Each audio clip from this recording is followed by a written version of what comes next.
Buenas tardes a todos. Bienvenidos a esta tercera etapa de, de esto que hemos llamado Pushing the Limits acerca de Precise. De parte de Cromel le damos la bienvenida. Hoy vamos a contar con la participación de los doctores Gustavo Rodríguez Flores, del Hospital Ricardo Gutiérrez, del doctor Sebastián Tronconi, del Hospital Materno Infantil de San Isidro. También va a estar el doctor Eduardo Estefano y el doctor Cleo Primomo, que ya en las otras presentaciones nos acompañaron y hablaron de sus casos. Y además contamos con la participación internacional del doctor Julio de Pablos, de Pamplona, España. Bienvenido, doctor, nuevamente. Y Gracias. hoy, a último momento, se han agregado, por suerte, dos médicos que querían aportar su experiencia también y algunos casos que tienen testigos, como ser el doctor Levi, que no sé si está ya dentro de la plataforma, de acá de Capital, y el doctor Martel de Salta. Así que bueno, gracias a los dos por enviar sus casos. En la charla de hoy vamos a tratar casos, problemas, por lo que va a ser una especie de Ateneo, así que los invito a todos que quieran participar, vayan interrumpiendo al orador a medida que vayan teniendo dudas, y obviamente si quieren hacer alguna pregunta al final de cada caso, también es una buena opción. Me pueden ir Eh, mandando las preguntas, Diego, si yo las voy Exactamente. transmitiendo. El doctor Primo va a responder todas las preguntas que figuren en el chat al final de cada caso. Y les recuerdo primero que silencien los micrófonos, fundamental, para poder escuchar bien claro a cada uno de los oradores. Por otra parte, comentarles que cada una de estas charlas la pueden ver en nuestro canal de YouTube, en el canal de CrossMed de YouTube. Igualmente después Sabrina la va a pasar y yo se lo voy a reenviar a ustedes para que tengan el link. Y bueno, nuevamente, Crossmel les agradece esta participación. Vemos que hay mucha gente del interior, así que bienvenidos a todos. Y bueno, espero que lo disfruten. Vamos a arrancar con el doctor Julio de Pablos y después van a pasar los doctores Tronconi y Gustavo Rodríguez Flores. Así que gracias de nuevo. Doctor de Pablos, le cedo la pantalla. Muy bien, muchas gracias. Bueno, Diego, muchísimas gracias. Muchas gracias otra vez a Eduardo, a Claudio, a CrossMed por permitirme estar aquí compartiendo con todos ustedes, ¿no? Bueno, hoy yo estaba planteé con Eduardo porque la posibilidad de presentar algún caso en adultos, normalmente en adultos jóvenes, ¿no? Son casos, se me escucha y se me ve bien, ¿no? La pantalla. Sí, sí, sí. Se ve La bien, vale. pantalla no se ve. ¿A la pantalla no se ve? No, Ah, pero se escucha perfecto. sí, bueno, entonces le tengo que dar a compartir. Le tengo que dar a compartir, yo Exacto. creo. A ver si la abro. Yo es que estaba ya lanzado. A ver si sale ahora compartir. Excelente, sale. Ahí Ahora, sí, Julio. ahora sí sale, ¿no? Vale, perfecto.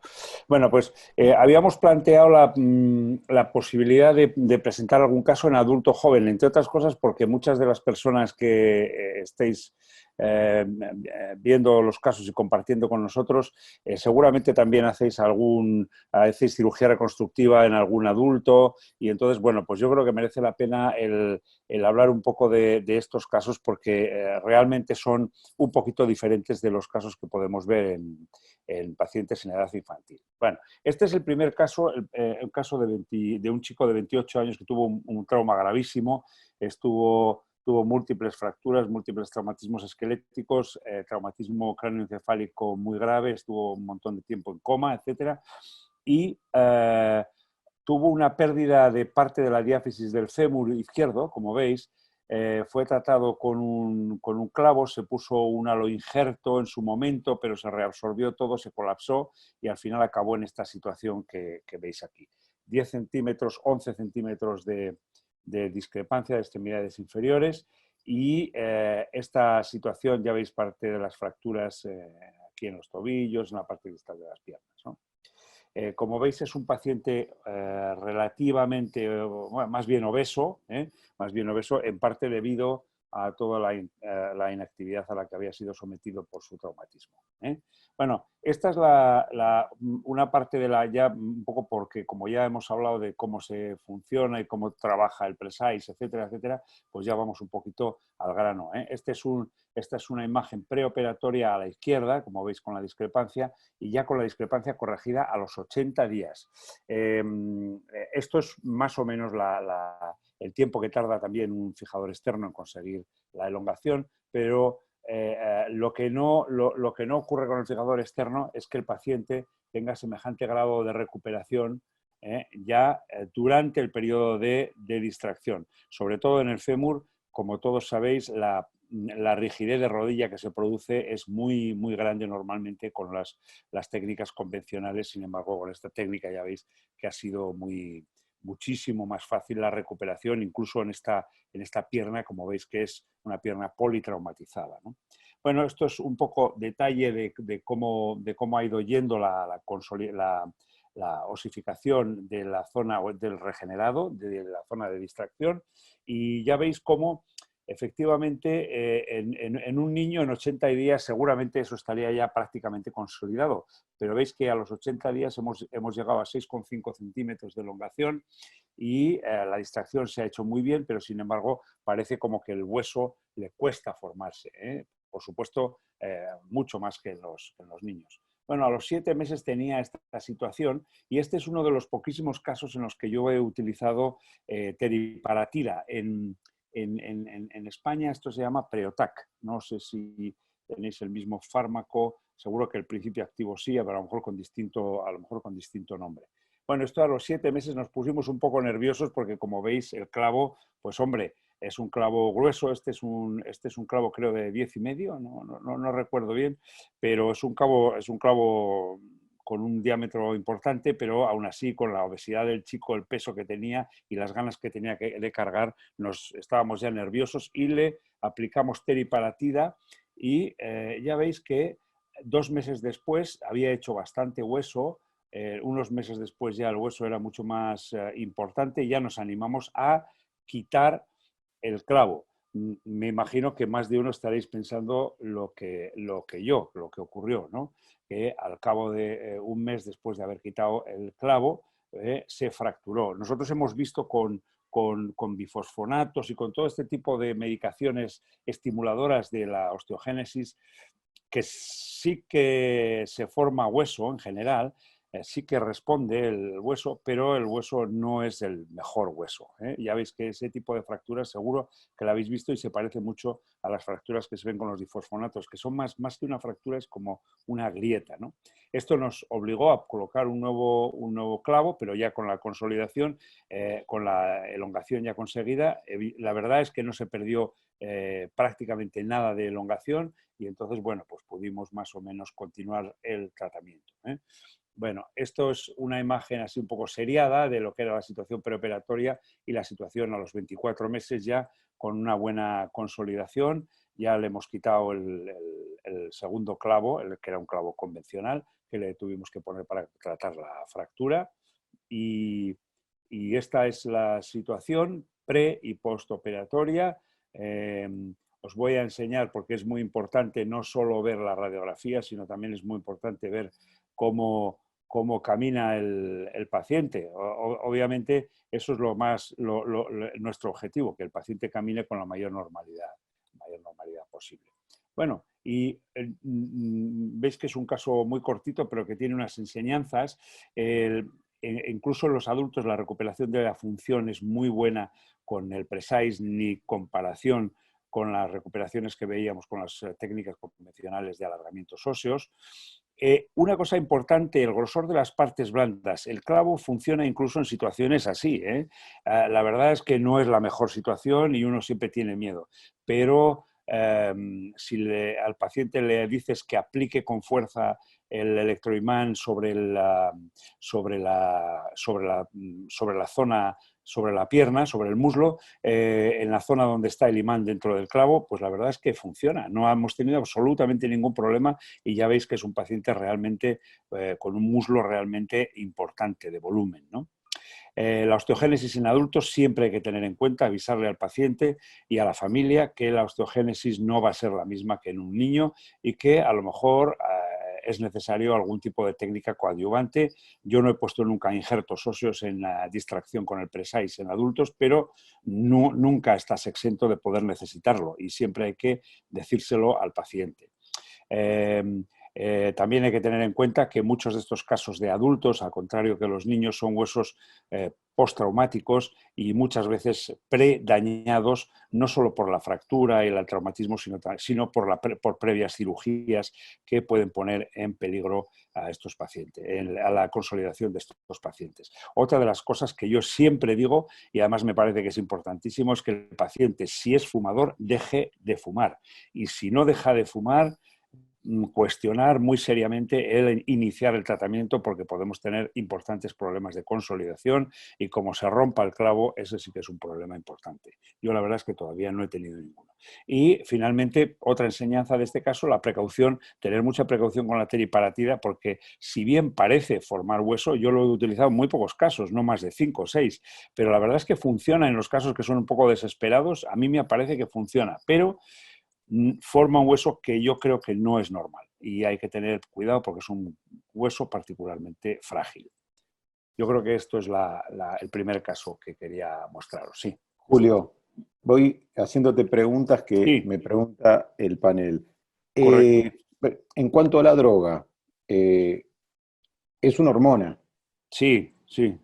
¿No te ha traído alteraciones? Bueno, no sé si con cuánta frecuencia lo has utilizado, alteraciones hormonales el resto del organismo. No, no he utilizado apenas, pero la verdad es que ni yo en estos casos, ni mis compañeros de fracturas del adulto que de vez en cuando lo utilizan en osteoporosis, etcétera, me han reportado alteraciones hormonales generales, digamos, en estos pacientes. Yo la verdad es que en estos 4 o 5 casos en que he utilizado, no lo he utilizado, no he experimentado ese problema. Okay. Lo que sí he experimentado es que el hueso que se forma, que sí parece que se forma, no es un hueso, es un hueso frágil. Y pareciera como si fuera bifosfonato en la osteogénesis, algo así. Exacto, es muy parecido a ese tipo de fractura, sí, exacto. El doctor Zaposco pregunta si usted no habría pensado en retirar los tornillos distales a los cerrojos distales para darle dinamización sin retirar el clavo. Ya, el problema es que si retiras los clavos distales tienes, como cada milímetro es importante en estos pacientes, siempre tienes la espada de Damocles de que esa dinamización lo que consiga sea colapsar la zona de distracción y perder parte de la longitud que has conseguido. Con lo cual, la verdad es que somos muy, muy reacios a quitar esos tornillos por ese peligro de que se colapse lo conseguido. Ok. El doctor Germán García Llaver pregunta si siempre retira los clavos. Hemos avisado, nosotros hemos hablado en las otras presentaciones que la empresa recomienda el retiro de los clavos dentro de los 2 años. Acá, vos lo dijiste en la charla, ¿tuvo un apresuramiento en retirar ese clavo o podías haberlo dejado unos meses más? Yo creo que podíamos haberlo dejado, ¿eh? No nos apresuramos por algún problema. Aunque tengo que deciros, o sea, no hubo apresuramiento, no, simplemente lo quitamos pensando que ya, como ya llevaba muchos meses y tal, pues dijimos, bueno, vamos a quitarlo ya porque ya estábamos un poco aburridos, ¿no? Y quitamos el clavo. Pero sí que tengo que contaros que este paciente después de quitar estoy señalando con la flechita, después de quitar el tornillo, el Precise, no el Precise, sino el clavo que habíamos puesto, el segundo clavo, que era un clavo convencional, estuvo manchando en esta zona distal. Estuvo manchando, nunca conseguimos obtener ningún cultivo de ese manchado y ya lleva pues fácilmente pues como 1 año y medio aproximadamente que no ha manchado ya nada, está absolutamente curado todo, pero sí que estuvo unos meses que tardó en cerrar los orificios de lo encerrajado distal. del encerrojado distal, que eran, yo creo que básicamente los mismos que habíamos utilizado para el Precise. Claro. Y no sé, realmente no sé qué hubiera pasado. Pero para quitar el primer clavo no hubo ningún apresuramiento, no fue por necesidad, sino por aburrimiento. Pues perfecto. Sí. Bueno, creo que no hay ninguna pregunta más de este caso. Fue bastante... Y yo quería hacerte una pregunta, sí, Julio. Voy a ser de abogado del diablo durante 5 minutos, que la gente siempre, no me odie. Es una enfermedad gravísima, una fractura con una pérdida de sustancia grande, diafisaria en fémur, en un paciente adulto joven, por suerte, pero obeso. Es algo que a veces es insolucionable. Tú hiciste mucho alargamiento sobre clavo y también pusiste en claro la cantidad de complicaciones y reoperaciones frecuentísimas que tiene un alargamiento sobre clavo. Sí. Porque a simple vista uno diría, con un tutor externo, en compresión, la ventaja es que tu paciente podría haber caminado y apoyado, mientras que con un clavo elongable intramedular de los previos, porque ahora con el clavo stride podría caminar, pero lo tuviste que hacer que no apoye, con lo cual también hay una osteopenia por desuso que a veces el tutor no tiene. Yo miro el caso y me acuerdo de cantidad de casos de tutores en transporte, que ni hablar, el paciente termina odiándote, o tutores en compresión, como el doctor de la Huerta suele tener, en compresión con mucho acortamiento y un clavo después. O sea, de ninguna manera quiero comparar, pero ¿te parece que hubiera sido una ventaja un tutor sobre clavo por esto de que pueda apoyar? Bueno, sí, es que el trabajo de comparar. Desde el punto de vista biológico es posible que hubiéramos conseguido un mejor soporte y a lo mejor una mejor consolidación. No lo sé, no lo sé. Pero lo que sí te aseguro es que el paciente probablemente no hubiera tolerado un fijador externo durante los meses que se necesita, porque era un paciente obeso y, claro, la gran ventaja que supone el tenerlo todo interno, comparado con la posible desventaja de que consigas un poco menos de hueso, la verdad es que la balanza es muy clara, ¿no? Y el desequilibrio es muy claro hacia el uso del fijador, del clavo endomedular, porque es muchísimo, muchísimo más cómodo en un paciente obeso como este. Sí, yo no tengo duda de que esos trabajos nuevos de justamente pushing the limits, esos límites, esas heridas gravísimas de tibia, sobre todo en accidentes de motociclísticos, o como presentaron en casos oncológicos, estas grandes pérdidas óseas, con un clavo que permite comprimir al principio, si quieres, y luego, bueno, a decidir cuándo comenzar a elongar. Me parece, adoro el fijador externo, pero me parece que esto es muy superior. Sí. Pero bueno, también hay que reconocer que con estos clavos iniciales no hay apoyo y a veces con el tutor se pone. Bueno. Sí, eso hay que tenerlo en cuenta. Bueno, sí. No interrumpo más, Claudio, disculpa. Ahora. Que se dispara. El doctor Francisco Mota de Guatemala te envía saludos y pregunta si tuviste en esta cirugía el mismo tiempo de latencia que en un pediátrico, pocos días o más días al comenzar la elongación. En comenzar la distracción.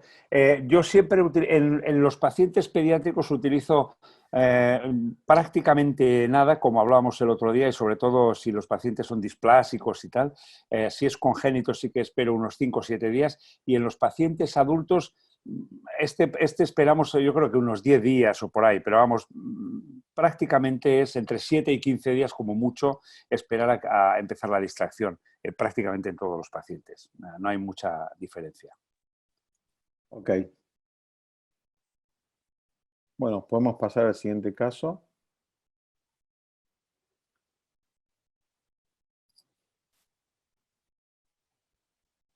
El mío, no, Sí. Oh, sí, vale, perfecto. ¿lo tienes cargado ahí, sí, Julio? lo tengo aquí, Sí. lo tengo cargado. Tengo tres, hay un último caso por si acaso. Bueno, este es un chico, un joven de 38 años con secuelas de una fractura abierta de pilón tibial. Bueno, la gente que ve trauma, de los que puedan estar escuchando, todos tendrán claro cómo acabó esto, ¿no? Porque esto es súper frecuente, ¿no? Al cabo de 3 años de estar luchando con hierros rotos, con distintas maneras, distintos intentos de osteosíntesis, de salvar este pequeño fragmento de la parte más distal de la tibia, al final ya se decidió por hacer una artrodesis, que yo creo que ha sido el acierto al final, porque la verdad es que el paciente caminaba muy bien, estaba muy contento. El problema es que pues, quedó un acortamiento y el paciente quería resolverlo. Es un acortamiento de aproximadamente 3,5 centímetros y el paciente quería resolver eso porque no estaba cómodo y no quería llevar alzas, etc. Efectivamente, esto es un poco la discusión de otras veces, que anteriormente con los fijadores externos este sería un caso de pensárselo mucho, pero con el clavo y sobre todo si el paciente tiene el dinero, pues mira, se puede plantear una elongación, digamos, más bien moderada o modesta en un caso como estos, ¿no? Entonces, en este caso también, al final yo le propuse un presize para alargar la tibia. Bueno, lo que hicimos fue retirar el clavo endomedular. Ahora, como el otro día os presentó el representante de Nuvasive, hay la posibilidad de poner un clavo y hacer la artrodesis y la elongación prácticamente de manera simultánea. Yo la desventaja que le veo a ese clavo o a esa metodología es que te ves obligado a hacer una osteotomía en zona un poco mala de la tibia, en zona un poco diafisaria. Yo prefiero hacer la osteotomía de alargamiento de la tibia en la zona proximal. Por eso lo que hicimos fue quitar el clavo endomedular del tobillo y colocar un clavo precise. 2 detalles técnicos, estos son imágenes de la colocación, ya veis cómo el clavo al introducirlo puede chocar con la cortical posterior. Antes el final, el tip del clavo era muy cuadrado y quedaba muy enganchado y a veces nos costaba mucho pasarlo, deslizarlo. Ahora yo no creo que fue por lo que les dije yo, pero yo les dije repetitivamente que lo que tenían que hacer era redondear el final de ese clavo para que pudiera pasar con más facilidad. Y ahora el clavo es más redondo y pasa mejor. Bueno, pero esto es un tip que es importante conocerlo. Para eso, una de las cosas más importantes es introducir el clavo con una flexión muy forzada, lo más forzada posible de la rodilla. Esa es la mejor manera. Y en cuanto al encerrojado distal, nosotros siempre lo hacemos a mano alzada, no utilizamos ningún sistema extraño y la verdad es que la gente que está acostumbrada a trauma, a colocar clavos, para ellos no es demasiado difícil esto. Lo único que es difícil, en mi opinión, es que los tornillos van, la broca que nosotros metemos va muy, muy ajustada, no sobra prácticamente diámetro con respecto al orificio distal o a los orificios del clavo. Y entonces hay que ser muy certero, pero yo creo que teniendo costumbre no es un problema mayor. Normalmente, por si alguien quiere preguntar, yo siempre suelo poner los 3 tornillos en el extremo distal de la tibia o en el extremo distal del fémur. Los 3 tornillos. No me quedo contento con solo 2. Bueno, esta es cómo evolucionó el caso. 15 días, 60 días y al año. Ya veis que se va formando hueso más o menos bien, pero bueno, pero es también lento, ¿eh? Ya veis cómo es al año, está en esta situación. La verdad es que el paciente lo ha tolerado perfectamente, no ha habido ningún problema de tolerancia y eso nos ayuda a que pueda ser un poquito prolongada la fase de consolidación. Bueno, una de las cosas que os quería comentar es que en la tibia, son pequeñas cosas que van surgiendo con el paso del tiempo, ¿no? En la tibia es muy frecuente encontrar callos asimétricos, callos sin hueso o sin con un callo o un regenerado prácticamente radiotransparente en la parte anterior y, sin embargo, un buen callo en la parte posterior. Esto lo he encontrado yo en las elongaciones sobre clavo muchísimas veces, y en el Precise, pues en las pocas veces que lo he hecho también lo he encontrado en un par de veces o tres, ¿eh? Así que es una cosa importante. Ahora, yo en cuanto tengo un callo como el que veis aquí al año, no tengo mucha inconveniente ya en empezar a pensar en quitarlo. No me preocupa mucho esta zona radiotransparente, porque en realidad es una zona que yo creo que es una zona dura, aunque sea transparente. Así que yo lo quito el clavo sin mayor problema. En este caso lo quitamos al año y medio aproximadamente, por ahí, ¿eh? Importante aquí hablar rápidamente sobre la importancia o la posibilidad de que se nos vaya en procurvatum la zona de la osteotomía, ¿eh? Esto lo habréis visto 1000 veces, la gente que os habéis dedicado a trauma, cuando habéis intentado poner un clavo en una fractura proximal de tibia, la parte proximal de la tibia se va en procurvatum, la fractura se va en procurvatum, y hay que tener cuidado y, si es necesario, colocar un pole screw o un sistema de contención para que no ocurra esto. El pole screw es muy bueno. Yo en este caso no lo utilicé, tuvimos la suerte de que no se desvió mucho o apenas se desvió, y entonces pues bueno, lo dimos por bueno, ¿eh? Y no pusimos pole screw, pero sí que lo recomiendo. Ahora hay que tener mucho cuidado a la hora de poner el pole screw, porque si haces varios orificios debilitas mucho esa zona de la osteotomía y puedes generar problemas. Yo he visto ya una fractura de clavo en un caso en el que habían intentado poner pole screws y dejaron la zona muy debilitada en un fémur proximal, y hay que tener cuidado, hay que intentar poner el pole screw a la primera, ¿eh? No hacer demasiados orificios. Bueno, esta es la evolución del caso. Como veis, ha ido muy bien, no ha habido mayor problema, pero bueno, no es rápido, ¿eh?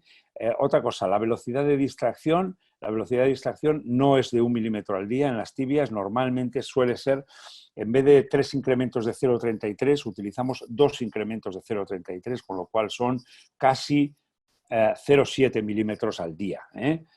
No intentar ir rápido, que eso siempre es fuente de problemas, ¿eh? Bueno, esta es la situación inicial, situación final. Veis el callo, veis cómo le hemos quitado el clavo, y el paciente, otra cosa que es importante, cómo camina con mucha normalidad. Esta es una buena enseñanza no solo para el Precise, sino para las artrodesis de tobillo. Las artrodesis de tobillo son como muchos de vosotros sabéis, son muy bien toleradas en general por el paciente, ¿no? Reflexiones sobre el caso. La tibia es peor que el fémur porque presenta una peor osteogénesis, porque son 2 huesos en vez de 1. Es una cirugía que yo creo que es más difícil. Por supuesto, siempre hay que colocar un tornillo cuando tienes el peroné libre, siempre hay que colocar un tornillo al menos en la parte distal del peroné, ¿eh? En la parte, solidarizar la parte distal, ¿eh? En la parte proximal yo no la solidarizo nunca, pero hay gente que sí que lo hace, y como a mí me da un poco de miedo el ciático o plieto externo, pues yo no la solidarizo, pero solidarizo siempre la zona del tobillo, ¿eh? La mortaja tibio-peronea. Es decir, son 2 huesos, es importante, eso hace que sea más difícil la cirugía. Las partes blandas tiran de manera asimétrica, por lo tanto, por eso es muy importante lo de tener en cuenta el que se puede desviar la tibia en procurvatum. Entonces, pues la importancia de colocar un poler o algún sistema de contención para evitar ese procurvatum de la tibia proximal. El regenerado irregular en la tibia es muy frecuente en los adultos. Aquí tenéis un caso de alargamiento sobre clavo. Este no es un caso de Precise, el caso que tenéis a la derecha, y veis que también ha hecho un callo exactamente igual. Muy buen callo posterior y apenas callo en la parte anterior. A mí eso ya no me da demasiado miedo. En cuanto veo un buen callo en la parte posterior, ya no me importa quitar el clavo, porque me parece que esa tibia está suficientemente sólida. La velocidad, lo que he dicho antes, precisamente porque es un poco peor la osteogénesis, de 0,5 o 1 milímetros al día. Y luego, pues bueno, simplemente mencionar que las artrodesis tibioastragalinas, si son sólidas y están bien hechas, se toleran muy bien por parte del paciente, quizá no para correr, pero sí para andar con casi normalidad. Esto es el segundo caso. Bien, Julio, te voy haciendo algunas preguntas que Sí, hizo el sí, panel. perfecto. El doctor Videla pregunta si usa tornillos Poller. Bueno, sí, de hecho sí. Sí, ¿En qué momento de la cirugía lo colocas? ¿Al inicio? sí, al inicio, sí. Pongo el poler y ya paso la guía con el poler, ¿eh? De manera que el fresado ya se me hace en la parte anterior del poler screw, sí. Acá pregunta el doctor Humberto Galeano si sería beneficioso el fresado endomedular a baja revolución en el sitio de la futura osteotomía antes de introducir el clavo. No lo he hecho nunca, me No. parece una buena idea, sí. Lo que sí es importante es hacer, que a mí me parece una cosa muy buena, es hacer lo que llaman los sajones, el venting, que es hacer los orificios debilitadores primero, fresar después para permitir que salgan esa especie de polvo óseo que rodea luego el callo y que yo creo que es bueno para el callo. Y además de que eso previene o aminora la probabilidad de que se produzcan trombosis, embolias grasas. Ok. El doctor Guido Carabelli pregunta que si siendo conflictivo en la artrodesis de tobillo, dejar el clavo en la zona del istmo tibial por posibles fracturas, ¿qué consideraciones toma en el caso donde el clavo anterógrado quedó en dicho lugar? Bueno, a ver, yo creo que está hablando de una cosa que yo también he experimentado. Cuando tú haces una artrodesis de tobillo con un clavo retrógrado desde el talón, si lo dejas en el istmo de la tibia, se puede romper la tibia. Yo ya he tenido varios casos de fracturas después de artrodesis de tobillo, tanto en edad infantil o adolescencia, como sobre todo en adultos. Entonces, yo cuando quito ese clavo y pongo un clavo anterógrado precise, procuro pasar bien pasado la zona donde acababa el clavo que habíamos puesto antes de artrodesis de tobillo. No sé si me explico. Sí, por lo menos sí. ¿Eh? El doctor Aguilar pregunta si hace osteotomía en el peroné. Siempre que hago un alargamiento, siempre solidarizo el peroné con la tibia distalmente, siempre, proximalmente no, pero bueno, no hay gente que lo hace, y siempre hago una osteotomía normalmente distal por encima del tornillo que he puesto de solidarización, una osteotomía oblicua para permitir que el peroné alargue. No alarga nunca tanto como la tibia, pero siempre alarga algo. Y entonces es una buena... yo creo que es muy importante porque si no se te va en valgo la osteotomía. Seguro. Eduardo, ¿alguna pregunta? Sí, tengo 10 preguntas, pero no le voy Una a hacer sola puede hacer, ninguna. doctor. Porque viene el recreo, que ahora sí nos vamos a pelear. Presentemos los casos que queremos resolver, y ahí se puede interrumpir. Una sola pregunta, Julio. ¿Algún tornillo anterior para bloquear tiene fama de que puede llevar a una fractura en el sitio, sobre todo en fémur distal? No te pasó nunca eso, ¿no? Porque No. No. Te refieres a los poler, ¿no? A polers de anterior a posterior. Tornillos de bloqueo que Ah. hoy por hoy están diciendo que quizás al sacar el tornillo anterior en fémur distal han tenido fracturas a ese nivel. Bueno, simplemente para justificar que estoy aquí, nada más. Ya. No, mira, hay huesos, lo que sí he visto yo, utilizando fijadores externos, en huesos congénitos tipo pseudoartrosis congénita, sí que he visto fracturas a nivel del trayecto del tornillo una vez que lo ha sacado. Sí que lo he visto, porque son huesos que no son normales en absoluto. Entonces son huesos muy displásicos y a veces tú lo debilitas poniendo un tornillo de fijación externa y me imagino que probablemente sea el mismo efecto con los tornillos de bloqueo. Entonces, al sacarlo, pues que se pueda producir una fractura, pero tiene que ser un hueso anómalo, yo creo, si no, o haber hecho muchos agujeros. Puede ser. Bueno, Claudio, si te parece, empezamos. Pasamos ya al caso de ¿Puedo preguntar Sebastián algo, Eduardo? Tronconi. Claudio, ¿puedo ¿Sí? hacer una pregunta? Sí. Julio Duncan, quería hacerte una pregunta. No te veía, Diego, perdóname. Sí, gracias. Quería hacerte una pregunta, que me quedó un poco del caso anterior y se repetiría en este. Es el tema del retiro de los cerrojos no para dinamizar el callo.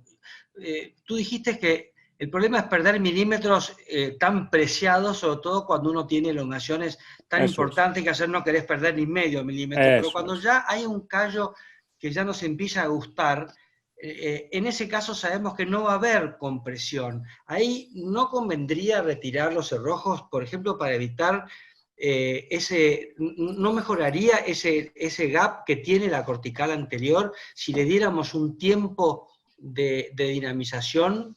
Esa es mi pregunta. Pues no te, gracias Diego, no te digo que no, es posible, pero yo nunca, la verdad es que nunca lo he hecho, o sea, es decir, retirar los tornillos distales cuando ya ¿Puedo tengo algo de molestar un callo, poco? no lo he hecho, entonces no te sé decir. Diego, sí.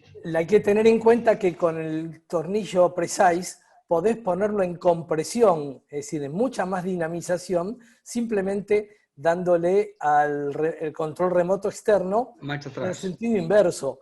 O sea que uno, sin necesidad de ir a quirófano, todo lo que puede es poner en compresión el propio clavo Precise, es simplemente apretar unos botones diferentes. Tampoco tengo experiencia, pero se me ocurre que dinamizar un Precise a veces es más tocar el botón correcto del control remoto externo, ¿no? Pero bueno, sí. El drama es cuando se nos fractura un chico, porque estos chicos que ya vienen con mucha carga, de mucho tratamiento, de mucho tiempo, y como tú dijiste por ahí, nos empiezan a atosigar con la pregunta, ¿cuándo me sacan el clavo? ¿Cuándo puedo caminar? ¿Cuándo puedo apoyar? Y uno se la pasa aterrado con estas situaciones. Y la verdad es que todo lo que sirva para mejorar el callo nos va a dar más tranquilidad, porque la refractura es una situación espantosa para el paciente y para nosotros. Es muy desagradable tener que arrancar de vuelta con un enclavijado porque se nos fracturó un fragmento. Bueno, muchísimas gracias. Muchas gracias. Tienes toda la razón. Sí, lo probaremos, porque yo creo que es una buena cosa. Bueno, Seba, Tronconi, seguimos con tu caso. Cerramos la pantalla, Julio, tuya, ¿puede ser? Sí. Eso lo cierra el controlador, ¿no? Me imagino, sí, eso es.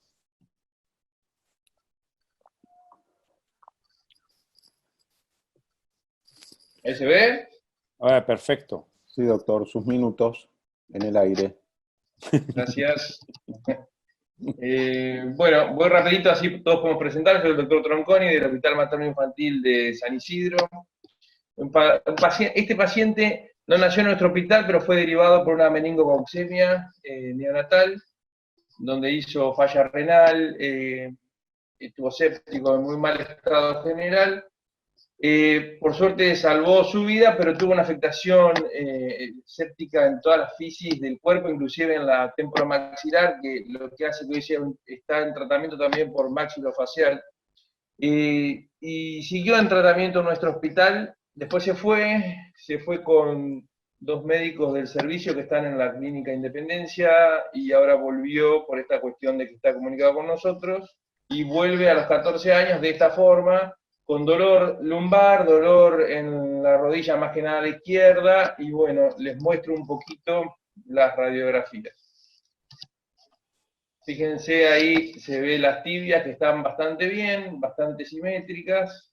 Se nota ya en la radiografía de tibia, obviamente en la de fémur, la rotación que tienen los fémures, el cora de este fémur. Este es un buen fémur, bastante recto, pero corto y rotado.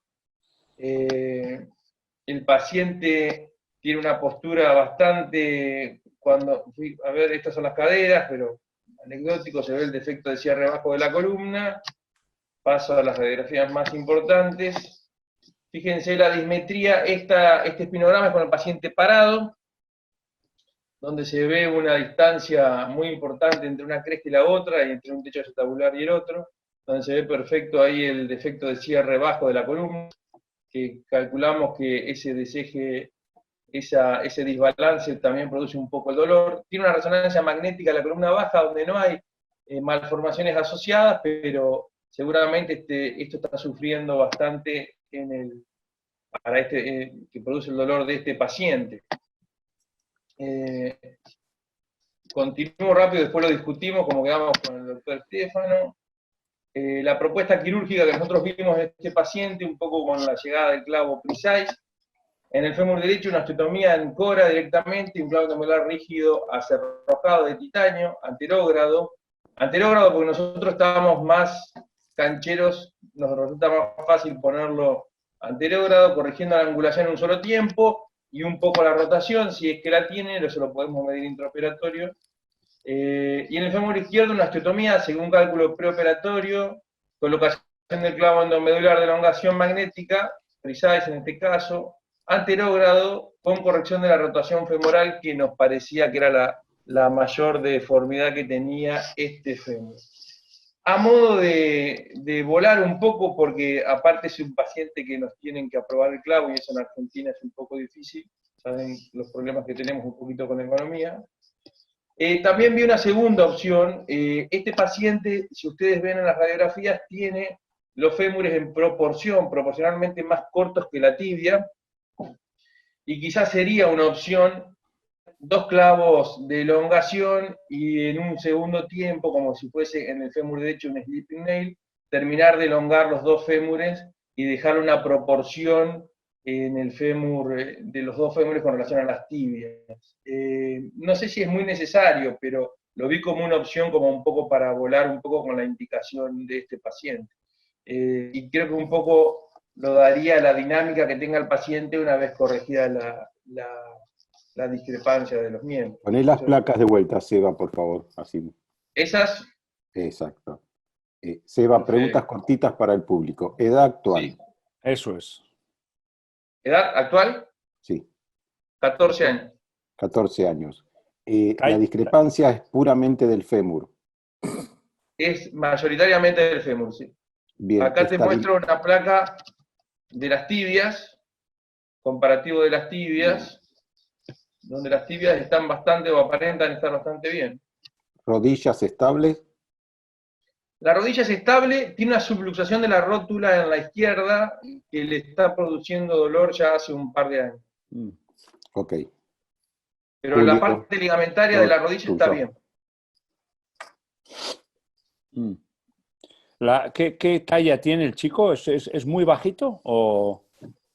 El chico está aproximadamente en el 1,60 m, no es tan bajo. Bueno. Se ve que, pero si uno ve en esta radiografía, las piernas con relación a los brazos, la familia es alta, y él no es tan bajo, pero se nota la diferencia entre el largo de las piernas y los brazos. Pero él no tiene un cálculo definitivo de enanismo, ni mucho menos, porque tiene una talla bastante buena familiar.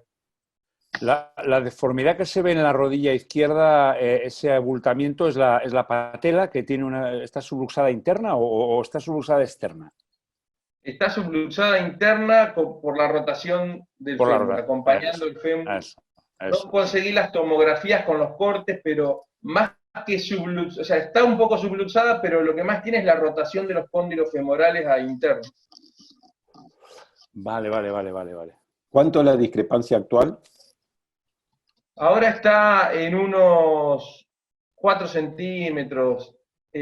Nosotros hicimos un cálculo de discrepancia final, pero lo que pasa es que es muy difícil el cálculo con el arresto fisario que tienen los 2 fémures. Claro, o sea que, claro.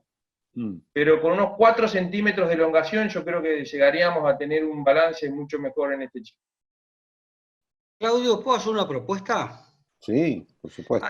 Yo dejaría que opinemos nosotros y después que opine el maestro Julio, porque cuando opine Julio no vamos a poder opinar, nadie va a querer opinar más nada después. No sé si les parece. No. Equivoquémonos nosotros y que nos corrija Julio después. Yo puedo largar una propuesta así. Yo puedo largar una propuesta así me pegan primero. En la pierna, en el miembro inferior derecho tiene un valgo muy importante, producto del genu valgum que tiene.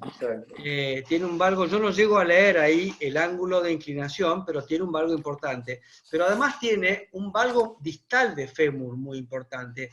A mí no me preocupa la incurvación diafisaria del fémur derecho, me preocupa más bien la incurvación distal del fémur, que no sé si se va a poder arreglar con un clavo endomedular. Si ustedes me preguntan a mí con qué me sentiría más seguro, yo a este chico o a esta chica, no sé, creo que es una mujer, ¿no? Le haría Varón.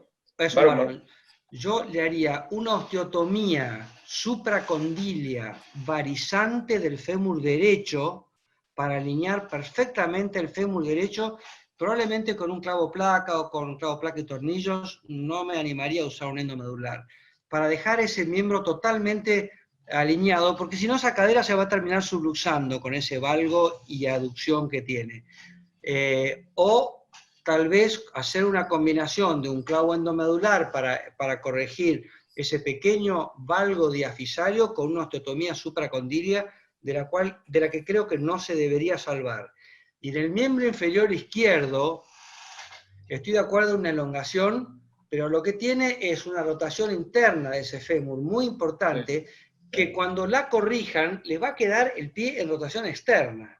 Este es un típico caso en el cual, después de corregir la rotación y equiparar los miembros, este chico va a quedar con su miembro inferior izquierdo, con su pie izquierdo extra rotado, lo que a veces obliga a hacer una osteotomía derrotadora interna de la tibia.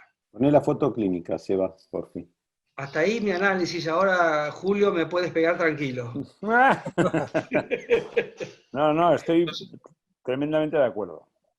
Sí, nosotros vimos un poco esta cuestión del pie en rotación externa y teníamos un poco la idea de la posibilidad de necesitar una osteotomía de tibia derrotadora inversamente, rotándola a la inversa del fémur. Era una de las ideas. Lo que pasa es que quise hacer el caso lo más corto posible para la presentación. Pero sí era una posibilidad. Ya. Yo, sí. No sé, ¿puedo hacer algún comentario? Sí, Julio. Es tu turno. Mira, yo estoy absolutamente de acuerdo con Diego Duncan en la... ¿Pones otra vez las radiografías de... eso es. Bueno, yo haría sí intentaría corregir con una sola osteotomía, porque la verdad es que al ser una deformidad un poco circular, un poco arciforme, a veces tienes la tentación de hacer 2 osteotomías para que quede más recto el hueso, ¿no?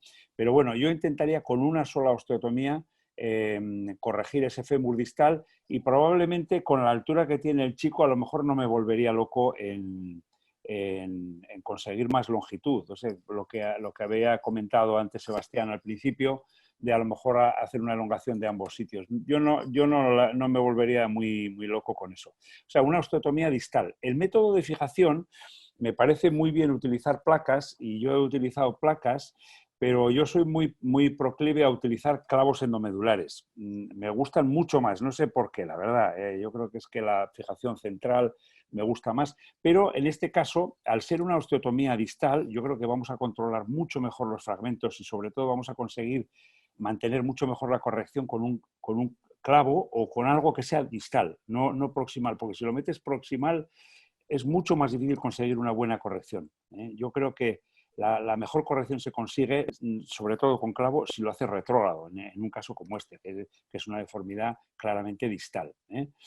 Y luego, con respecto a la extremidad inferior izquierda, yo también utilizaría, dado que hay que hacer una corrección distal del fémur, también utilizaría un clavo retrógrado, precise, me parece muy bien utilizar un clavo precise, que nos sirva también para corregir la rotación, pero está creo que muy bien dicho el que hay que tener casi seguro, se nos va a ir el pie muy en rotación externa. De hecho, si veis el tendón rotuliano en la foto clínica, el tendón rotuliano está muy oblicuo, da la impresión de que la tuberosidad tibial anterior está colocada en buena posición, pero que en el momento que corrijamos el fémur se nos va a ir todo para la derecha. Y eso es lo que a lo mejor nos haría hacer una osteotomía, vaya usted a saber, una osteotomía tibial derrotadora, para derrotar hacia interno, pero a lo mejor supratuberositaria, lo cual es un poco problemático, pero bueno. ¿Esto funcionaría como si fuera una mala alineación miserable? Yo creo que sí. Sí, yo tuve casos en pacientes con Marfan, donde la evidente rotación obligaría a la desrotación tibial ulterior. Y en vez de pasar a la doble osteotomía femoral y tibial, como propone, como propone en San Luis, hice la desrotación en el fémur y simplemente un retensado del retináculo rotuliano para obligar a la rótula a ubicarse mejor. Y a veces, y bueno, y en 2 casos los resultados fueron buenos. Es decir, que no hice la osteotomía tibial, o sea que no me apuraría a hacer las 2 osteotomías el mismo día. Yo también. Como hace Schoenecker, haría un precise con mucho miedo retrógrado en fémur y trataría de que esa rótula, que es una meningococcemia, evidentemente fue a muy temprana edad y fue adaptando toda su anatomía a esto. Me parece que quizás a la tibia no la voy a tener que derrotar nunca, pero bueno, eso es mi opinión. Eduardo, si la tendrías que derrotar, ¿dónde derrotarías? ¿La tibia? Sí. Y por costumbre lo haría proximal, pero se puede hacer supramalleolar también y funciona. Pero yo creo que derrotaría el fémur un poco menos que hasta el eje anatómico ideal. Retensaría el alerón rotuliano para llevarla a la línea media y quizás un año después que me demuestre que necesita la osteotomía tibial. Sí. Totalmente de acuerdo. A veces te llevas sorpresas, cuando tú haces una osteotomía derrotadora del fémur, te llevas la sorpresa de que tampoco se va tan en rotación externa la tibia al cabo del tiempo. Entonces, a lo mejor yo creo que es una muy buena idea y además yo creo que hay que ser un poco cauteloso cuando quieres hacer cirugías. Sería una buena idea hacer la osteotomía distal femoral y esperar. Derrotar, corregir el valgo, sí, y hacer el alargamiento y esperar a ver cómo funciona esa tibia. Si esa tibia se va muy en rotación externa, a lo mejor sí necesita una osteotomía. Como resumen, sí, primero corregir en 2 tiempos, primero un miembro, después el otro, y eventualmente, después de que esas correcciones hayan mejorado la actitud, pensar en la elongación. No, pero la corrección, yo haría la corrección de la izquierda, o sea, lo que sí haría en 2 tiempos seguramente sería la corrección de cada fémur. Un fémur en un tiempo y luego el fémur izquierdo. En el fémur izquierdo yo le haría una osteotomía distal, colocación de precise, corrección de la rotación y alargamiento al mismo tiempo. Lo que sí haría en un tercer tiempo eventualmente sería la corrección de la tibia si nos hubiera quedado en mucha rotación externa. Sí, sí, yo también lo entendí así. Ok. Seba, ¿alguna pregunta? ¿Alguna duda? No. Buenísimo todo lo que dicen. Un paciente que espero que lo podamos operar después de todos estos problemas económicos. Así que vale oro todo lo que dijeron para este paciente. Muchas gracias. Okay. Te queda trabajo, Te queda trabajo. Gustavo, pasamos tu caso. Sí, por favor. Pasemos al caso de Gustavo Rodríguez Flores. Bueno, buenas tardes a todos. Gracias por la convocatoria y un saludo al panel de expertos que siempre nos iluminan. Muchas gracias. Bueno, el caso que voy a presentar es un caso bastante más simple. De hecho, traté de seleccionar un caso más sencillo como para poder enfocarse puntualmente en la indicación del precise, que de hecho este paciente se demoró la cirugía por la expectativa de poder conseguir el implante y se terminó operando. De hecho, les cuento, está resuelto el paciente, pero se terminó operando con un clavo endomedular rígido porque no se ha conseguido el implante. Pero bueno, ver su opinión si realmente coincidían con nosotros en la indicación, ¿no? Bueno, pasemos, Sabrina, si podés, a la siguiente.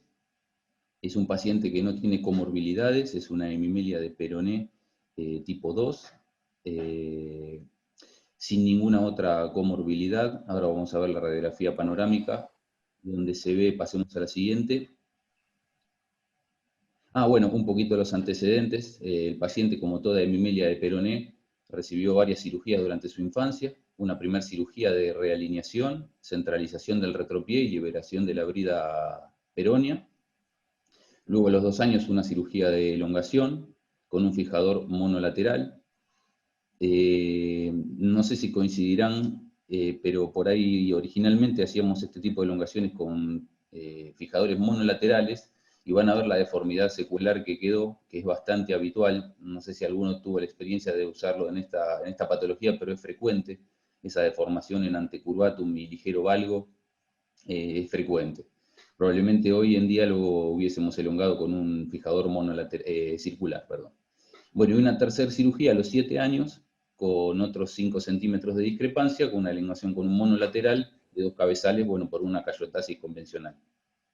Pasemos a la siguiente. Eso es como está hoy clínicamente el paciente. Tiene, como dije, 11 años. Tiene las cicatrices de los procedimientos quirúrgicos anteriores. Clínicamente una ligera deformidad de embalgo del tobillo. La agenesia de los rayos laterales, como se suele ver en esta deformidad. Y en el perfil se ve la inclinación en antecurvatum. Vamos a la siguiente.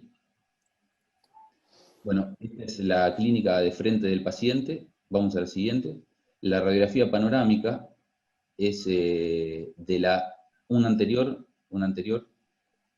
si se puede, Sabrina, volver ahí está. La radiografía panorámica es de la segunda elongación, la que se hizo a los 7 años. Más que nada la mostraba para observar que ambos fémures tienen la misma longitud de 30,5 centímetros, y en el fémur del lado patológico se puede ver una deficiencia en el fémur distal, con una ligera hipoplasia del cóndilo externo. Funcionalmente, clínicamente no tenía inestabilidad, pero bueno, como sabemos, en este tipo de deformidades uno no debe suponer que puede haber una ligera inestabilidad en esa rodilla, como para tenerlo en cuenta, no sufrir subluxaciones o ese tipo de complicaciones en la elongación. Pasemos a la siguiente. Bueno, ahí entonces estamos al día de la fecha con una discrepancia. Vamos a analizar un poco las radiografías. Vamos a la siguiente, Sabrina, por favor. En la placa focalizada de tibia, vamos a la siguiente. Analizando un poco, se observa en el frente un centro de rotación. Vamos a la siguiente. Otra más. Se ve la deformidad en el frente, un ligero valgo a nivel medio diafisario, y en el perfil se ven 2 coras, uno proximal y uno distal, que se podrían fácilmente resumir en un cora de resolución intermedio, que después lo vamos a ver, y un diámetro del canal de 26 milímetros en el frente y 29 milímetros en el perfil. Analizando la deformidad de este paciente, que estaba focalizada en el segmento tibial, con una deformidad que podríamos resumir como monoapical, si bien no lo es, pero podríamos resumir como monoapical, con un cora de resolución un poquito por abajo del cora proximal, nos pareció un caso muy interesante para resolver con un precise. El paciente, obviamente, después de estas 2 cirugías que había recibido, no estaba dispuesto a un fijador externo, bajo ningún punto de vista, que fue la primera propuesta, un fijador circular, tomando fémur para la elongación y la corrección del eje, motivo por el cual nos pareció un caso muy interesante para el precise. Antes de pasar a la última diapositiva, donde está el caso resuelto, nada, consultarles a ver si coinciden en la idea nuestra de la indicación. Gustavo, ¿reiteras la edad actual del paciente? 11 años.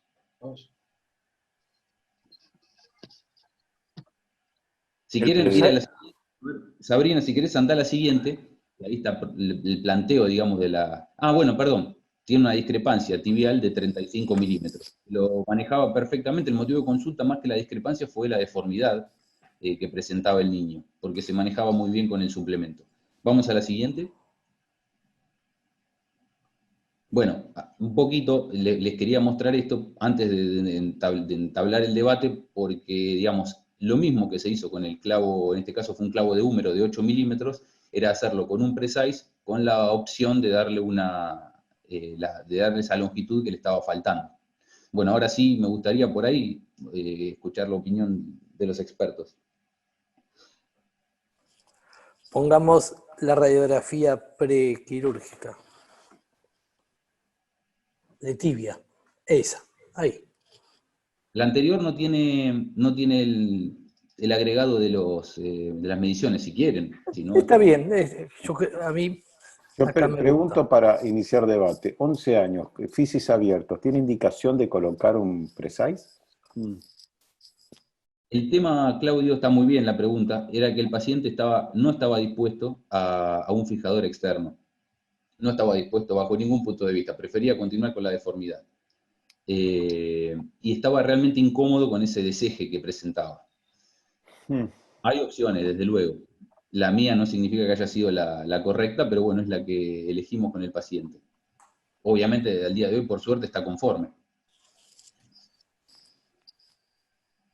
O sea, le habéis puesto un clavo, digamos, convencional de húmero, pero convencional proximal, y estáis esperando a que se consolide para poderle poner un precise o...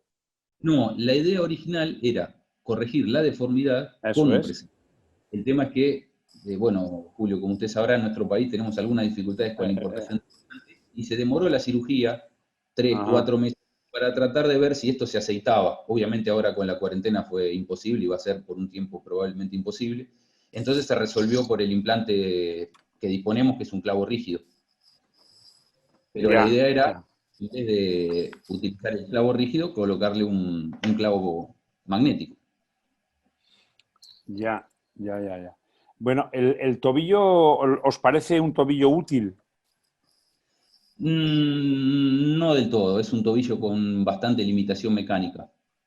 No está artrodesado, pero tiene una limitación mecánica muy importante. Porque yo digo que muchas veces estamos luchando por tobillos a veces que son muy difíciles de tratar, muy difíciles de estabilizar y muy difíciles de darle una función. Y al final, pues, si no nos importa mucho, pues porque el tobillo no sea funcional, si no nos importa mucho eliminarlo, hacer una fijación, pues nos facilita mucho el colocar un clavo de retrógrado. En este caso, por ejemplo, y dejar ahí un precise dormido, hacer la osteotomía, corregirlo, dejar el precise dormido y al cabo de un año hacer una osteotomía y empezar a distraer. Y la otra posibilidad es hacer una corrección. Es que a mí me da mucho miedo, sinceramente, Gustavo, me da mucho miedo el utilizar un clavo introducirlo por la TTA en un niño tan joven, porque la probabilidad que tienes de que se haga un recurvatum es alta. Entonces, a lo mejor utilizar una placa, hacer una osteotomía, utilizar una placa que se consolide y para cuando quieras utilizarlo, a lo mejor ya es una edad de 12, 13 años que ya te importa menos colocar un clavo precise por vía anterógrada, ¿no? O sea que yo hubiera utilizado alguna de esas. Ahora, me ha parecido muy bien cómo ha resuelto la deformidad, porque efectivamente es una deformidad que puede ser biapical, pero la has convertido en monoapical y has simplificado muchísimo de esa manera la corrección. Así que eso, enhorabuena. Gustavo, pregunta, sí, ¿por qué no tomaste la medida del ancho del istmo del canal, que es el más fino, y por qué usaste yeso posoperatorio a pesar de haber acerrojado? ¿No te quedaste tranquilo o no hiciste bien el acerrojado? Preguntan. No está cerrojado. Ahora, si querés, avanzamos en las diapositivas. No está cerrojado. Está. Claro, justamente los cerrojos proximales caían muy cercanas a la fisis, motivo por el cual no colocarlos. Y el yeso, entiendo que por ahí es una exageración, pero por ahí en pediatría estamos muy habituados a inmovilizar con yeso luego de una osteotomía, motivo por el cual, digamos, que a lo mejor 3 semanas de yeso es más que suficiente como para lograr la consolidación, considerando que no se elongó el paciente, ¿no? Fue simplemente una osteotomía correctiva. Y la otra pregunta, perdón, Claudio, ¿cuál fue? No, ¿por qué no tomaste vos mediste el ancho del canal? Perfecto, sí, sabés que el canal, si bien se ve, tiene un aspecto medio postiforme la tibia, tiene un diámetro antero-posterior un poco mayor al diámetro transversal, la verdad que no tenía un canal franco, evidente, como para confiar en la medida. Tomé la medida global contemplando la posibilidad de un fresado que nos iba a dar margen suficiente como para pasar el clavo. La verdad que no tenía un canal confiable como para tomar la medida, pero está bien la pregunta, la verdad que fue ese el motivo. El doctor Gonzalo Martel pregunta si alguien tiene experiencia en colocar el clavo precise por fuera del hueso. Yo contaba que en un artículo de Christopher Love mostraba ese clavo, como vos bien decís, Gonzalo. Sí lo vi, ese caso publicado en Fémur, donde me parece que hay más partes blandas, no sé si se podría poner en la tibia, y sí lo mostraba en chicos muy chiquititos. No sé, Julio, si lo has visto, si has visto el caso publicado, o si has visto algún paciente que hayan puesto el clavo precise con fisis abiertas, pero por fuera del hueso. Por fuera. Yo eso lo he visto una vez solo un caso de Dror Paley, pero era un poco como estos alardes, ¿no? de las cosas que se pueden hacer y tal, pero no es una cosa que yo haría como por sistema, ni mucho menos. Y luego en la tibia es que la verdad es que es muy difícil ubicarlo. Y en tercer lugar es que ahora ya vamos a tener la placa, placa precise, o no sé cómo se llama esa placa, con la cual puedes conseguir elongaciones, ¿no? Así que, hombre, yo prefiero si quieres hacer una osteosíntesis periférica, utilizar algo más plano, que no un clavo que es muy, muy, muy aparatoso, ¿no? Y probablemente no lo puedas alojar bien. ¿Eduardo? Sí, yo ahora también creo que para fisis abiertas y fisis de esas que nos interesa cuidar mucho, esperaríamos la llegada de las placas. Esta es una fisis no tan fértil porque es de una hemimelia tibial, sí, que demostró que creció bastante poco porque es una hemimelia de 4 dedos, pero que ya necesitó 10 centímetros de elongación y todavía necesita 3 más. Ya colocado el clavo, y si después de un año y medio no tenés deseje en el crecimiento tibial proximal, bueno, o esperamos una placa si él no quiere fijador de ninguna manera, o bueno, se podría cambiar el clavo para un clavo de elongación más adelante, más cerca del final. Es decir, normalmente son 7 milímetros en una fisis tibial proximal normal hasta los 17 años. En una hemimelia peronea probablemente esos sean 5 milímetros, o sea que a lo mejor es aún poco, con sí. el cierre no sería nada tan grave, pero probablemente o esperaría a poner una placa que permita elongar, o bueno, o comprobaría si este clavo que ya está puesto no dañó, o bueno, cambiarlo por un clavo para elongar. Pero bueno, ¿Podrían reutilizar este clavo para hacer una elongación asistida más adelante? Por supuesto. Perdón, Claudio, por supuesto, uno de los motivos por los cuales no se cerrojó también fue ese, rehacer la osteotomía y elongarlo. Pero bueno, ya te digo, la idea original era tratar de conseguir un precio. Ya. Oye, Claudio, ¿puedo opinar? Sí, ¿Puedo opinar? por favor, sí. El caso no es simple. Vos dijiste que era un caso simple, es súper complejo. Un poco volviendo a lo que dijo Julio hace un rato, cada milímetro vale, y aunque esa epífisis proximal ha demostrado ser muy poco activa, la del otro lado todavía tiene actividad, tiene 11 años este chico, yo no me apuraría a elongarlo. La verdad que me gusta lo que hicieron porque le solucionaron el problema que él tiene, que es el problema de la pérdida de la alineación. El tobillo pareciera no molestarle, el valgo del tobillo, no tenemos imágenes del tobillo, pareciera no molestarle. Yo, si fuera un paciente mío, ya tuvo 3 cirugías y con esta 4. Y todavía le quedan 2 más, teóricamente. Una para empezar la elongación y otra para culminar la elongación y retirar el clavo definitivo. Yo creo que lo que han hecho está muy bien hecho. No pondría en riesgo ni el tobillo entrando por debajo, ni la fisis proximal entrando con un clavo anterógrado. Dejaría que esto se consolide y cuando termine el crecimiento a los 14 años, que no le falta tanto, ya vamos a tener la longitud definitiva, la talla definitiva del chico. Ahí sí se va a poder poner un clavo precise qué es lo que él quiere, no quiere un tutor externo, y darle la elongación definitiva y eventualmente estudiar el tobillo. Pero un tobillo artrodesado funciona bien, y un tobillo con muy poca movilidad funciona mucho mejor que un artrodesado. Así que yo realmente lo felicito por el caso, yo no me apuraría, sobre todo es un chico que ya pasó 11 años de su vida en tratamientos y no le falta tanto para terminar. Sí, sí, cuanto más cauto, mejor. Yo estoy totalmente de acuerdo. Si me permites, Claudio, dos comentarios breves. Sí, por supuesto. Uno, parte del valgo de estos pacientes está en el fémur distal. Yo no sé, en este caso no lo veo muy bien, pero en algunos casos que hemos hecho y algún caso que hemos hecho con Eduardo, hemos colocado una plaquita en 8 en la cara interna del fémur para ayudar a corregir un poquito el valgo, y funciona muy bien. Es muy sencillito de poner y no tiene mayor historia. Y luego la segunda cosa es que no hemos comentado nada sobre la estabilidad de esa rodilla, que, como todos sabéis, pues con frecuencia son inestables, ¿no? ¿Esta, Gustavo, cómo es? ¿Es estable o es inestable?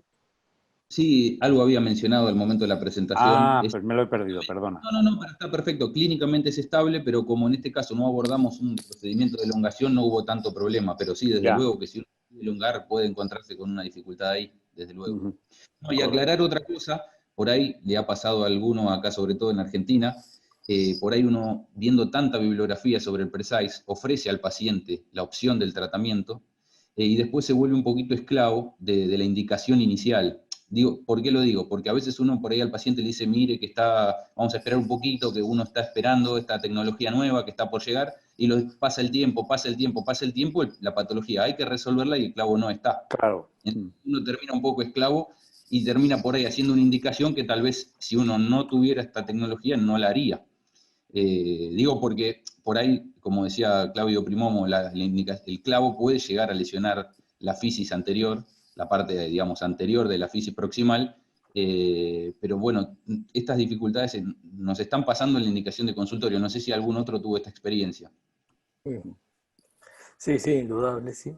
Julio, si yo tendría que elongar este paciente con clavo o sin clavo, con un tutor externo, seguramente voy a fijar la rodilla, porque me voy a asegurar que esa inestabilidad que seguro tiene, que será mayor o menor, la contenga. Si yo hago una elongación con Precise, ¿tú has tenido experiencia que se te haya subluxado en una hemimelia o tuviste que parar la elongación?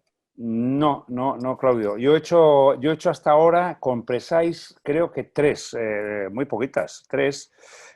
2 de ellos con Eduardo y un tercer caso.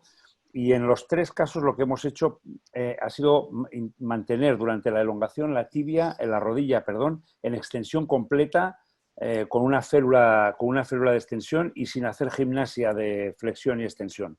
Esto nos ha funcionado muy bien, y nos ha funcionado muy bien, creo yo, y eran rodillas, 2 de ellas eran francamente inestables. Yo creo que nos ha funcionado muy bien porque la elongación tibial, donde más efecto negativo tiene, es en el tobillo más que en la rodilla. El problema gordo, importante de la rodilla inestable es cuando tratas de elongar el fémur. Ahí sí que te la juegas, y ahí sí que el ponteo es prácticamente inevitable. Pero con Precise, respondiendo a tu pregunta, Claudio, con Precise no he hecho el ponteo de la articulación nunca, más que con una férula, solo una férula posterior. Y en las tibias que hemos hecho ha funcionado muy bien, pero han sido 3, ¿eh? Ok. Hay que ir despacito y hacer fisioterapia.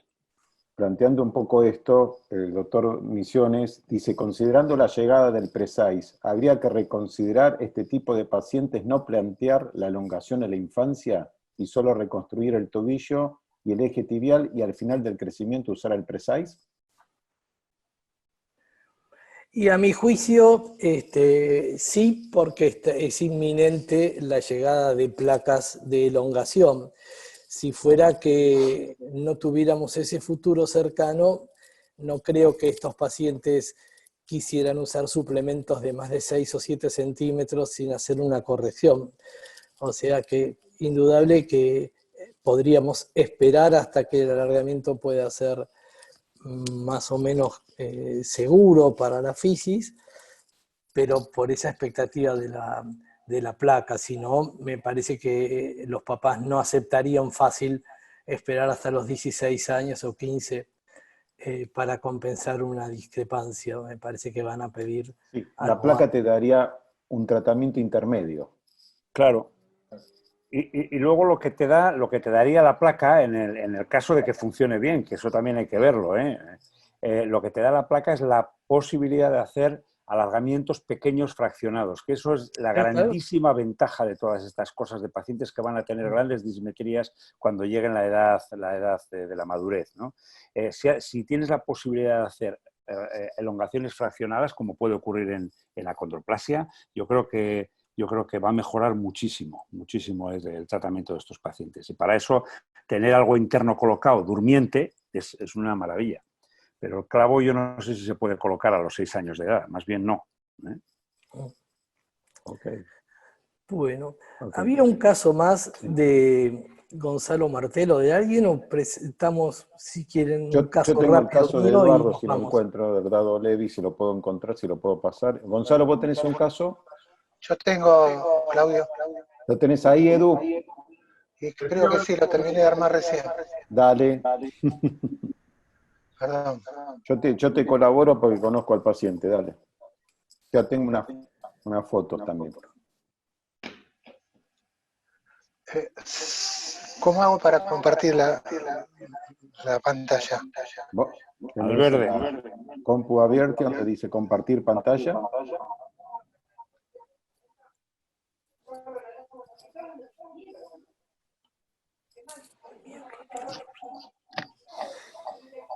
¿Querés que presente yo rápido un caso y, bueno, después, si no?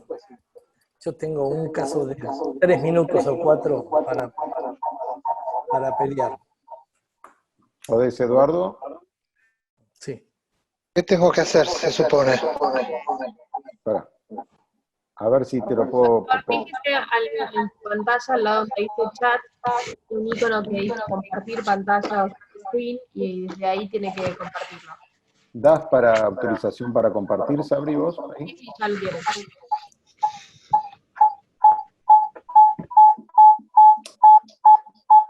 Figura como que inhabilitaste la función, ¿eh?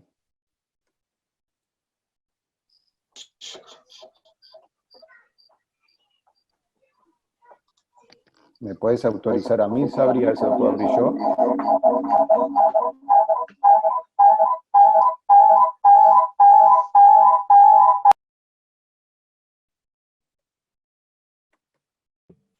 Claudio, ya estás autorizado. Perdón, al doctor Sí. Levi le puse el mute porque está haciendo como un eco, ahí tiene un Sí. problema de audio. A ver si tengo acá...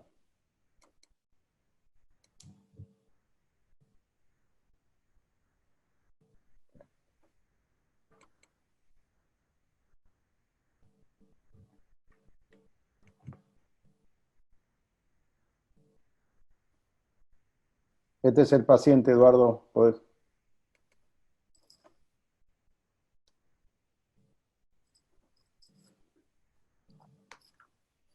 ¿Eduardo? Sí, te escucho. Ahí está. Es una hemimelia peronea. Eduardo me mandó el caso, me dice un paciente del hospital, digo, no me acuerdo, fue cuando me mandó un audio de la mamá, al escuchar la mamá me acordé totalmente, que son estas mamás un poco heavy, así que me acordé con el audio, me acordé. Es un chiquito que es una hemimelia tibial bilateral, de cual tenía más discrepancia de un lado que del otro. Yo le hice una elongación asistida con clavo humeral, en el cual anduvo muy mal, porque nunca rehabilitó, este chico tuvo la rodilla en flexión, e hizo un callo casi inexistente a los 2-3 centímetros. Entonces decidí parar la elongación, sacar el fijador y bueno, retardó como un año en hacer callo, que es lo que tiene ahí actual. Después este chico, bueno, no le gustó, que yo no quería seguir la elongación porque tenía muy mal hueso.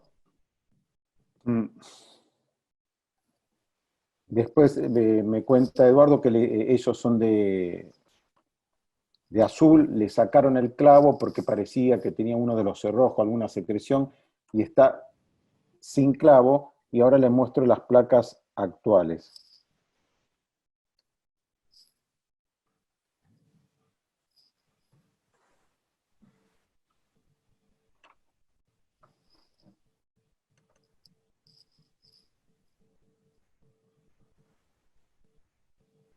¿Se ven?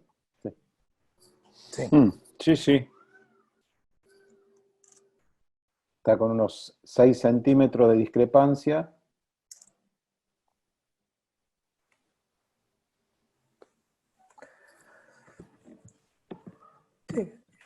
Bueno, yo creo que sí es un caso ideal porque 6 centímetros de discrepancia tiene indicación quirúrgica, es difícil suplementarlo, sobre todo en un chico minusválido. Sí, es mixta, 4 del fémur y 2 de la tibia, pero apareciera un fémur bastante... Eso es lo que te iba a decir. 6 centímetros de discrepancia, pero hay una parte que es un fémur corto, congénito, de esos de grado menor, con un poquito de valgo en rodilla y no mucho más, que te permitiría ir a elongar ese fémur. Lo otro es que ya tenés un canal medular abierto con un clavo en tibia, se puede retomar la tibia con un clavo elongable. Quizás, si a mí me das a elegir hoy, como me parece que la rótula izquierda hay que resolverla también porque está muy afuera y se va a luxar en la vida adulta, creo que haría el alargamiento de ese fémur con un clavo anterógrado por trocánter. Aprovecharía el varo al que se va a ir si no le pongo ningún tornillo Poller, el alargamiento para que los cóndilos me queden más parejos, o le haría en la osteotomía de elongación la corrección. Reubicaría la rótula y le daría 3 o 4,5 centímetros en fémur y sería mi último tratamiento. Un poco lo que hablábamos recién con Julio de la inestabilidad de rodilla. ¿Acá tendrías algún reparo? Porque acá tenemos un fémur corto con una hemimelia peronia. Creo que tenemos el combo perfecto como para que esta rodilla fracase o se inestabilice más todavía la elongación. ¿Qué tomaríamos como asegurarnos de que esto no pase? ¿Hacer lo mismo que hicieron ustedes, poner una férula al elongar Una el fémur? férula, sí, solo una férula y un alargamiento a un ritmo bajo y a milímetro por milímetro mirando qué va pasando. Habitualmente no pasa gran cosa, se puede llevar bastante bien. Pero bueno, me parece que yo sí me iría al fémur en este caso y quizás elongaría hasta llegar a algo cercano a la igualación. Pero bueno, también la tibia ya tiene el canal frisado, ¿no? Pero bueno, es mi opinión de cómo estamos Sí, aquí. a mí, cuando me acordé del caso, me lo mostró Eduardo, a mí me da miedo la rodilla. Sí. Sí. ¿Puedo comentar, Claudio? Sí, Julio, por favor. Bueno, yo lo primero sí, o sea, no tocaría la tibia, casi seguro, porque después de lo mal que lo pasaste, y encima con la madre, que no es de lo más fácil, yo me andaría con cuidado de intentar asegurar el éxito lo más posible. Yo le intentaría hacer un alargamiento proximal de fémur y seguramente, aunque queden las rodillas un poco más baja a la rodilla izquierda, pues lo intentaría corregir del todo, porque yo creo que el aspecto es que vas a poder hacer. Quizá al ser congénito a lo mejor no ir a 1 milímetro al día, a lo mejor 0,7, pero hacer un alargamiento anterógrado. Luego hay otra cosa, y es aparte de la rodilla, aparte de la inestabilidad, yo creo que efectivamente con una férula en extensión y sin hacer ejercicios de flexoextensión durante la elongación, cosa que algunos me pegarían porque no les gusta la idea de no hacer fisioterapia durante la elongación, pero yo no recomendaría hacer fisioterapia. Con eso probablemente fuera suficiente. Pero si quieres asegurarte, puedes poner dos aros o sea, un fijador externo con 2 aros y unos clavitos externos en el fémur e internos en la tibia, y a lo mejor eso te aseguras más que la rodilla va a funcionar bien después. Y luego el tercer comentario es si tú no te importa que la rodilla esté oblicua. Yo creo que con tantas operaciones que lleva el chico y tantas cosas, probablemente yo dejaría esa rodilla así, ¿eh? Pero a lo mejor hay algún purista que te dice, oye, es que esta rodilla está oblicua y es que tiene un valgo femoral distal y un varo tibial proximal. Pero como están compensados, yo, al menos yo por mi parte, no lo tocaría, ¿eh? Acá lo pregunta el doctor Pablo Romero y yo se anticipó a mi pregunta. Nosotros estamos empezando en la semimelia peroneas a hacer una reconstrucción del ligamento cruzado, de uno de los dos por lo menos, para darle un poco de estabilidad. ¿Podría uno ayudarlo con eso? Yo creo que el ligamento que tú hagas, si la rodilla va a intentar salirse, se va a salir de todas maneras. Yo creo que el ligamento es más para la función normal de la rodilla, para su caminar, para su deporte, etcétera. Pero el estrés al que sometes la rodilla con una elongación, si realmente es una rodilla que tiende a salirse, no creo que la sujetes solo con el ligamento. Ahora, no me parece mala idea hacer una ligamentoplastia. Yo siempre procuro hacerla, aunque tengo muy poca experiencia, me gustaría tener más. Tengo poca experiencia, pero hago esto en chicos ya cercanos a la madurez esquelética. No. Okay. Eduardo, ¿querés presentar tu caso vos? Bueno, y cerramos porque nos van a echar, Sí, si no. sí. Es un minuto el caso y saludar al resto. A ver si comparto mi pantalla. ¿Tenés que cerrar tu pantalla, Claudio? Sí, estoy. Dame un minuto. Cuando te vayas, capaz que vengo. Ok, ya está. Julio, Ahí está, un poquito más, que ya es de noche por ahí. No, que va. Hace un día precioso. Bueno, estamos todavía, son las 8:30, todavía es de día. Buenísimo. Aquí. Bueno, ante todo, con un promedio de 70 80 personas que nos escuchan, me hace pensar que la cuarentena en este rincón del mundo nos reúne bastante. A mí me reúne más con Julio de Pablos que con mi hijo Tomás, así que imagínate, es una época rara de la vida. Y bueno, hemos ido justamente para defender el caso que presentó Gustavo, empujando los límites. Él sí que los empujó también, ¿no? Aceptó de poner el clavo con fisis abiertas y todo bien. En el primer meeting hablamos sobre alargamientos de muy poquitos centímetros y sobre alargamientos cosméticos bilaterales con muy buen resultado, Julio. Después hablamos algo sobre oncológicos. Hablamos mucho sobre trauma, acortando al principio, resecando segmentos y luego elongando. Mostramos un hermoso caso que hiciste en el Garrahan con un resultado bárbaro, un caso que hicimos nosotros de un deportista de élite de elongación, todo esto en el contexto. Y hoy presentamos también casos fuera de lo habitual, no eran alargamientos sencillos, eran pacientes, algunos que se negaban a usar fijador externo, pero por lo general eran pacientes que se veían favorecidos por usar alargamiento endomedular.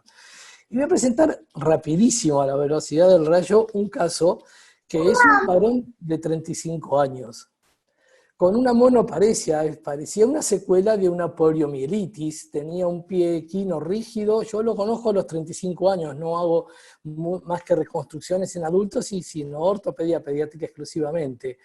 Y tenía un acortamiento muy marcado y una cicatriz de una artrodesis anterior. Y en el año 2013 decidimos corregirlo con un tutor circular. Se hizo junto con el cirujano de pie de él, un eximio cirujano de pie, un retoque de su artrodesis, se completó la corrección, se utilizó un tutor circular del modelo más antiguo, sin hexápodos, y se hizo alargamiento de la tibia proximal. El resultado fue bastante bien, el paciente fue un buen usador de fijador externo, se retiró la parte del pie por allí por el tercer o cuarto mes y se pasó a un fijador más pequeño de Ilizarov y finalmente terminó, como habíamos dicho, un alargamiento de 6 centímetros en su tibia proximal. Pero como pasa muchísimas veces con los pies deformados, pie bot congénito o pie neurológico, hubo una recidiva del equino. Ahí vemos secuelas de una osteosíntesis anterior al Ilizarov que tenía. Entonces el paciente nuevamente tiene una marcha en equino que le servía para poder caminar por su pierna minusválido por los 6 centímetros, pero llegado a sus 35 años el dolor de tobillo fue intolerable. Entonces pidió que le corrigiéramos el tobillo, que iba a usar un zapatón para compensar. Cirugía abierta, artrodesis de tobillo, 1000 formas de hacerla, esta es una, la hicimos junto con el doctor Julio Amaya.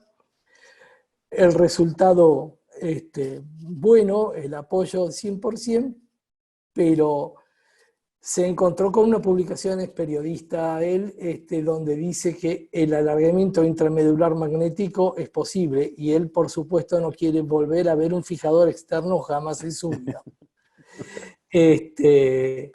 Y este es un antecurvatum que quedó del alargamiento con Ilizarov, que es claramente una de esas cosas que hemos visto muchas veces. La osteotomía bien proximal hace que la fijación se te vaya en antecurvatum a veces. Pero el hueso es bueno, sus 6 centímetros del alargamiento anterior también, la tibia distal también. Este es con yeso, pero el paciente está caminando y deambulando por todos lados, y esta es la situación. Y esta es la pregunta. ¿Es un caso para elongar ahora, a 1 año de la artrodesis de tobillo, con un clavo endomedular proximal? ¿Corregiríamos este antecurvatum, o es un bowing anterior de la cortical y quizás no sea tanto? Y la alteración neurológica es como una poliomielitis, tiene sensibilidad pero no tiene motores en el pie, ¿no? Bueno, opinemos rápidamente. Si uno sigue el ejemplo que dice Julio, obviamente si quieres poner un precise, hay que corregir esa zona metafisaria proximal, ¿no? Porque ya el clavo tiende a tirártelo hacia anterior, entonces, y uno trata de poner el polar teniendo esa, si uno no lo corrige, seguramente no lo va a poder colocar, ¿no, Julio? Si te parece. Sí, hombre, la verdad que en este caso, yo, como me ha pasado alguna vez esto del antecurvatum, la verdad que tiendes a aceptar un poco ese grado de antecurvatum, que es un poco exagerado, pero tampoco es tremendo. Y a la vez esto te facilitaría mucho la entrada del clavo endomedular. Un clavo endomedular por ahí lo metes tranquilamente, sin necesidad incluso de ir tan proximal, y la osteotomía la haría un poco distal. Eso si quieres aceptar el antecurvatum.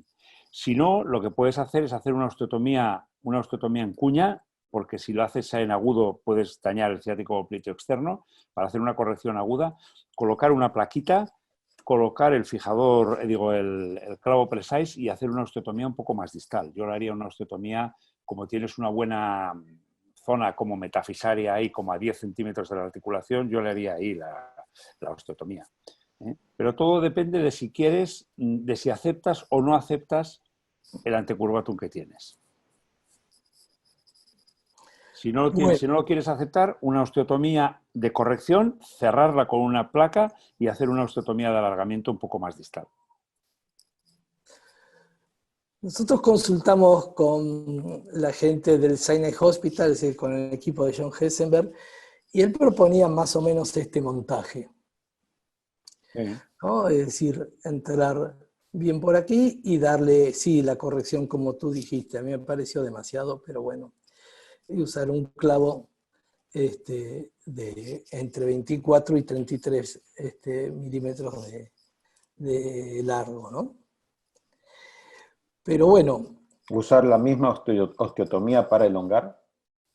Y usar la misma osteotomía para elongar, sí, él decía. Yo no estoy muy de acuerdo porque me da la sensación de que se te tendería a ir otra vez en antecurvatum con la elongación.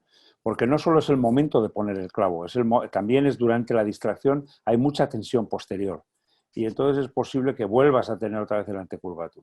O sea que si quieres corregirlo como está ahí, yo ahí sí que le pondría una plaquita, probablemente, no sé, anterior, se le puede poner una placa que sujete bien esa osteotomía, poner el clavo y hacer una osteotomía un poco más distal. No creo que sea muy complicado eso. Sí, porque también me asusta que hay pocas corticales, ¿no? Hay, sí. Como es la zona de un regenerado óseo, de una elongación previa de hace muchos años, pero así está, y además es neurológico, nos parece eso, sí. Pero sí también nos pareció mejor eso que ir a distal, ¿no? Y poner el clavo, esperar que consolide y rehacer la osteotomía. ¿Y sí? Podría ser. Bueno, tú habías dicho, Julio, ¿no? Sí, lo que pasa es que esa osteotomía para un clavo endomedular es muy proximal. Muy proximal, ¿no? Es tiene mucha... tremendamente proximal, pienso yo. Yo me gusta la osteotomía un poquito más distal, que yo creo que sin irte a la tibia media tienes muy buena capacidad de consolidación todavía. O sea. ¿Cuál es el problema que le ven a esa pequeña incurvación proximal de la tibia? Porque yo, por más que sea exagerada, salvo que produzca una limitación de la movilidad de la rodilla, yo no le veo mucho inconveniente. Y como está, creo que el clavo entraría perfecto por arriba y yo haría una osteotomía por debajo. Yo no la corregiría la de arriba. Eso es lo que hemos comentado. Eso es lo que yo pensaba. ¿Sí? A riesgo de que se vuelva a desviar, me parece que no sé si tiene mucho sentido corregirla. Si aceptas ese antecurvatum, me parece muy bien lo que dices, Diego. Perfecto. Yo creo que está en el límite de aceptarlo, sí, es verdad. Y lo más interesante de todo, Diego y Zaposco, que está por ahí escuchando, y Claudio, es que tiene la autorización del seguro de salud. El seguro de salud que peleó judicialmente durante 4 o 5 meses, en algún momento pensando que el alargamiento intramedular magnético era algo experimental o no, les costó, se portaron científicamente bien, pero un poco lentos, pero le dieron el ok, porque tal como ellos mismos reconocen, muchos alargamientos con tutor llevan a frecuentes reintervenciones y claramente un paciente que ya toleró un tutor de Ilízaros y todo y que lo rechaza no es ideal. Pero bueno, lo interesante de empujar los límites es que hoy su seguro de salud, que es el más frecuente, aquí me piden que diga que es OSDE, pero no lo voy a decir,